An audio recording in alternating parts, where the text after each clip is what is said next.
भारत के ऊर्जावान यशस्वी तपस्वी प्रधानमंत्री श्री नरेंद्र मोदी जी ऋषिकेश पहुँचे, उसके बाद केदारनाथ, बद्रीनाथ और फिर वापस दिल्ली की यात्रा की।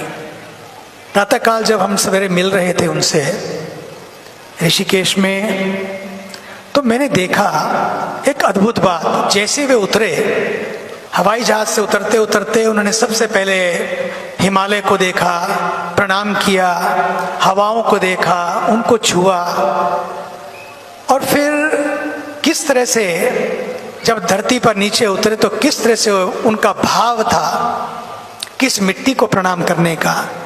ये इस देश की संस्कृति है। आज उन्होंने वहां पहुंचकर परियोजनाओं का भी शिलान्यास किया, उसकी आधारशिला रखी, लेकिन साथ साथ अपनी परंपराओं को भी आधारशिला रखी।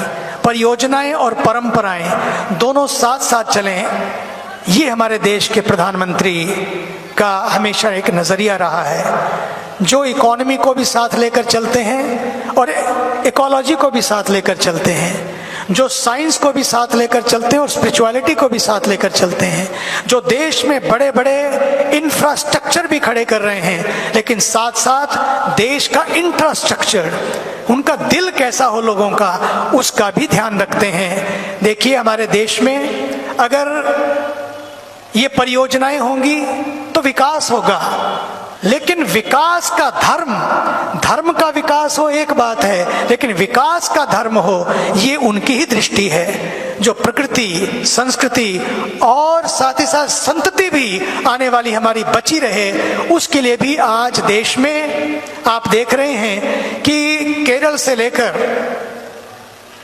जो शंकराचार्य जी केदारनाथ तक पहुंचे, केरल में जन्म लिया, केदारनाथ में समाधि ली, काशी में विद्याध्ययन किया, तो कश्मीर में मंदिर बनाया।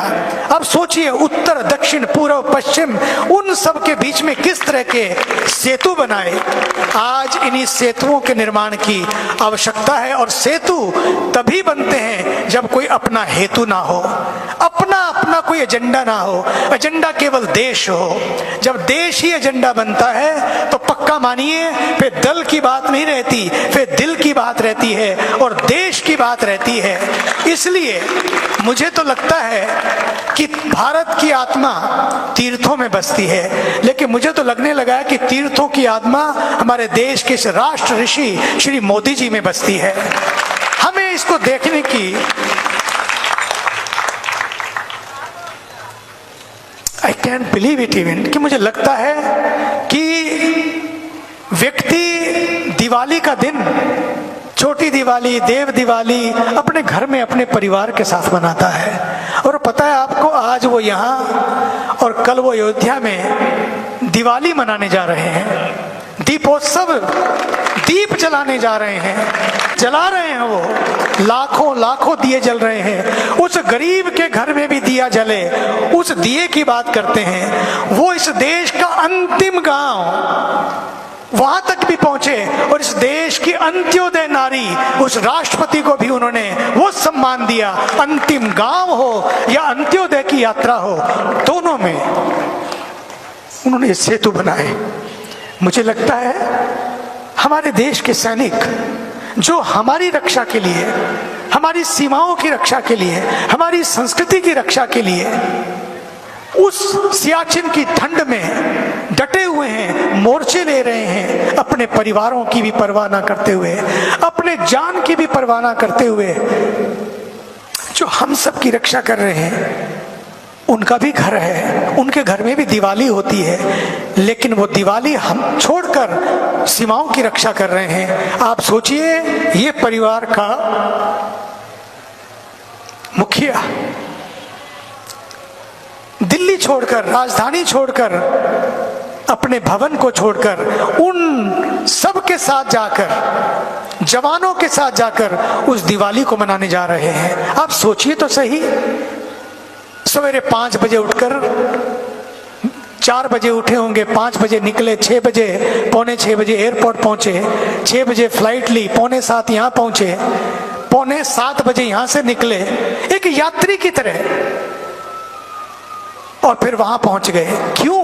क्योंकि हमारे देश की जो इतनी 140 करोड़ जनता नहीं बल्कि पूरे विश्व के लोग जब वहां जाएंगे उनके लिए यात्रा सुलभ हो, सुगम बने, सुरक्षित बने। एक एक चीज पर ध्यान देना। और फिर केवल रोपवे अगर की शिलान्यास हो रहा है केदारनाथ का, वहीं पर रोपवे का शिलान्यास हो रहा है, हेमकुंड साहब का भी, सबके लिए यात्रा है, सबके लिए यात्रा है।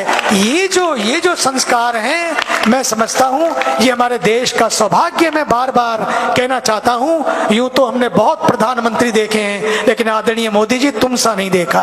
क्या इस देश को प्रधानमंत्री मिला है। मैं तो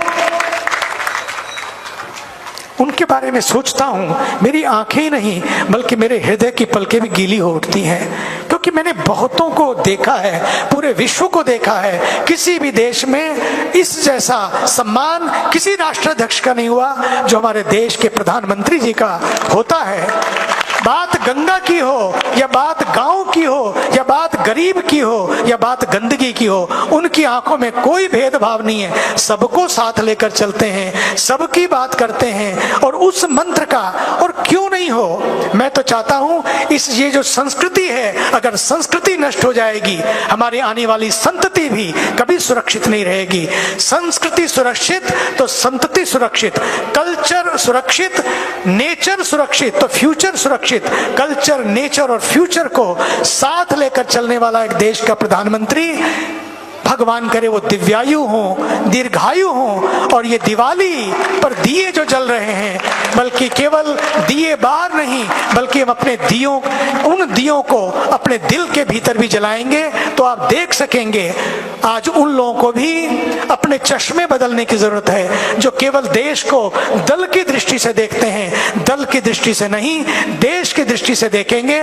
पक्का मानिए, हमारा देश 140 करोड़ लोगों का देश निश्चित रूपेण विकास भी करेगा, परियोजनाओं का भी, पर्यावरण का भी और साथ ही साथ अपने परिवारों का भी।